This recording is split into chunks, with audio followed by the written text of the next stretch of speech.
Have you ever heard of lack of money is a little bit of a problem? You know what? Lack of money, it's never, ever a problem. What I mean by that? Lack of money is simply a symptom of the problem, but it's not the cause of the problem. What the problem really is lack of skill. Have you ever heard stories of lottery winners who suddenly have a windfall of money coming into their lives, millions and millions of dollars, only found themselves a few years later broke, bankrupt, actually sometimes worse off when they were financially?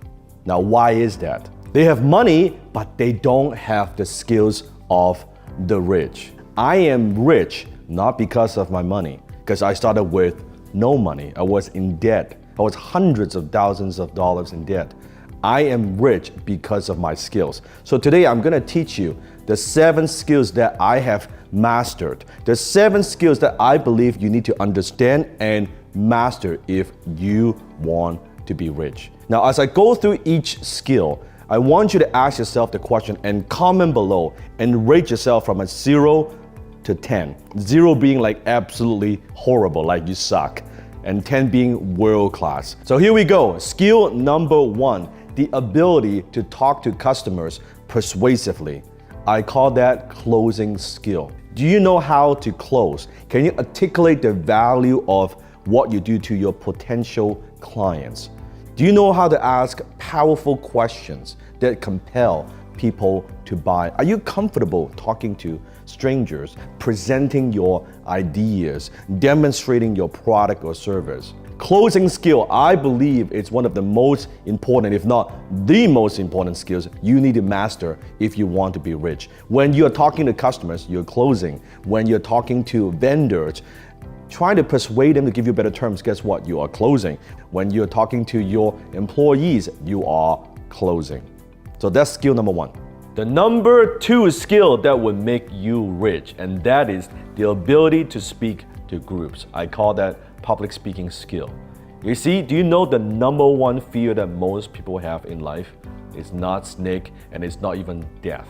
The number 1 fear that most people have is public speaking. Now, why do so many people, why are they afraid of speaking to groups most of the time? Because they worry about if they're gonna sound stupid, or how do they look, or they are afraid because they might say something wrong. All these things, but you look at great leaders, almost all great leaders, they're all great public speakers, such as Steve Jobs, right? Such as Tony Robbins, Warren Buffett. One of the skills that changed my life is public speaking. When I joined Toastmasters years ago, because I wanted to improve my English and also reduce my accent, and I was improving myself through public speaking. I developed confidence, self-confidence through public speaking. So ask yourself, are you afraid to speak to groups? Do you know how to present your ideas to groups? Can you communicate with conviction and certainty? Can you interact with your audience? Maybe you get sweaty palms. Maybe you were like me in the beginning, like your face would turn pale, right? Your knees would be locked. That's okay. It is a learnable skill. But in order to be rich, public speaking is one of the most valuable skills that you must master. The third skill that will make you rich, and that is the ability to communicate with words in print, or what I call persuasion in print. I refer that as your copywriting skill.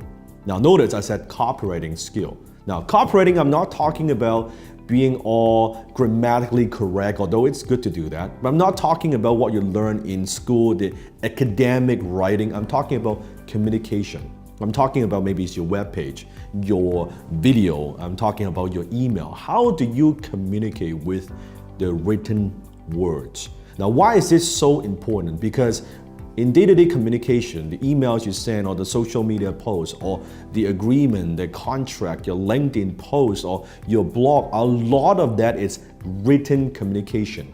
And when you know how to communicate effectively through the written words, it gives you a tremendous amount of leverage. Let me give you a perfect example. Let's say you create a social media post and you have a decent amount of following.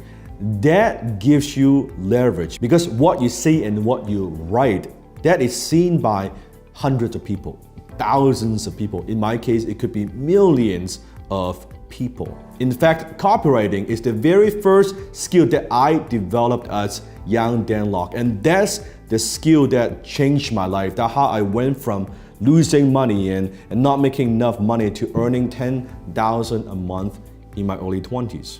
So copywriting. Now that is not taught in school. School taught us writing, but it didn't teach us copywriting. So that's skill number 3, the ability to communicate with words in print. Skill number 4, and that is the ability to communicate clearly and effectively with your team. I'm talking about your leadership skill. You see, in order to be an effective leader, you also must be an effective communicator. Do you know what the vision it is for your company? And are you communicating that with your team members? Do you communicate clearly the vision to your team? Do you know how to create a good culture within your organization? You see, all that is leadership skill. Business is not a solo sport. Business not only is an intellectual sport, but it's also a team sport. As an organization, you're only as good as your team. It's very, very important to develop that leadership ability, to be able to inspire, to motivate and lead your team. Skill number 5, and that is the ability to manage and organize your time for maximum results. Some people refer that as time management. I refer that as priority management.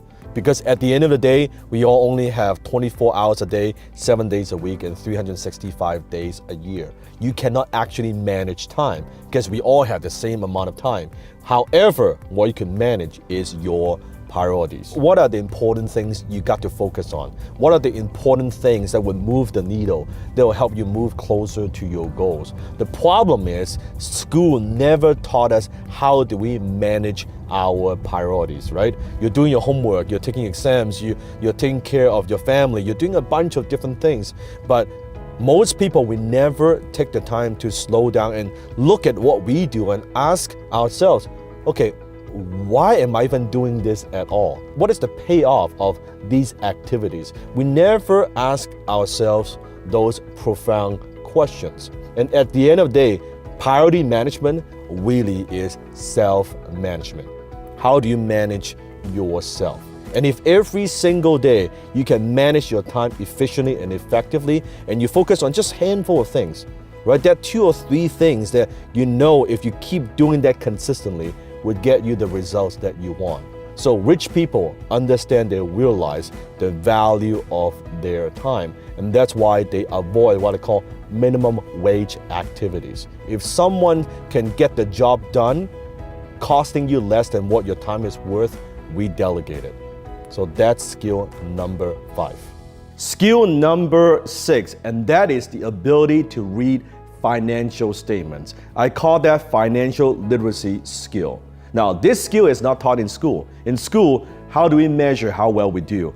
Your scorecard. Are you getting A? Are you getting a B? Are you getting a C?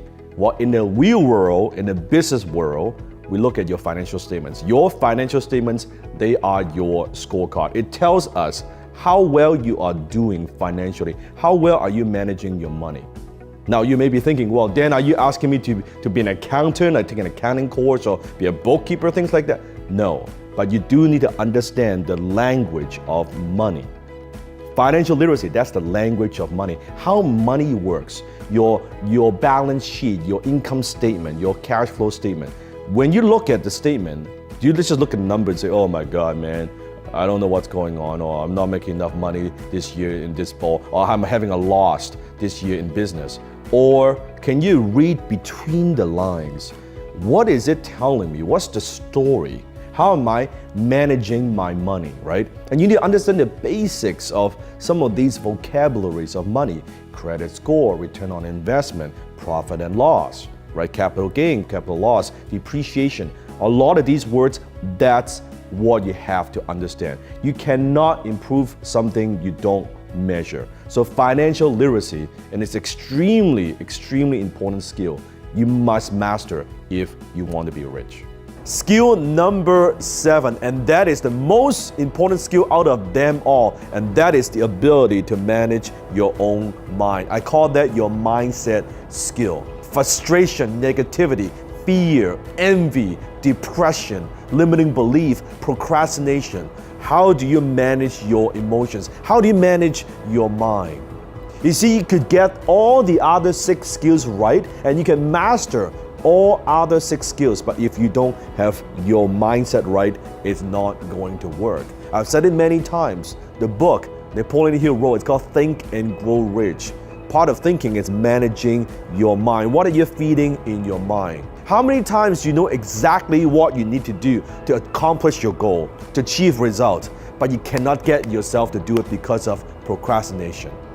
Maybe how many times in your life you have opportunities slip through your fingers and you cannot get yourself to step up and take action because of self-limiting belief? Or what about how many times that you know that other people believe in you, but you don't believe in yourself because of self-limiting belief? That's all mindset skill. So those are the 7 skills that will make you rich. If you want to know how it went from a poverty consciousness, a poverty mindset to a millionaire mindset, click the link below or somewhere on this page. I'm going to train you on it. Lao Tzu said it best, knowing others is intelligence, but knowing yourself, that's true wisdom. Mastering others is strength, but mastering yourself, that's true power.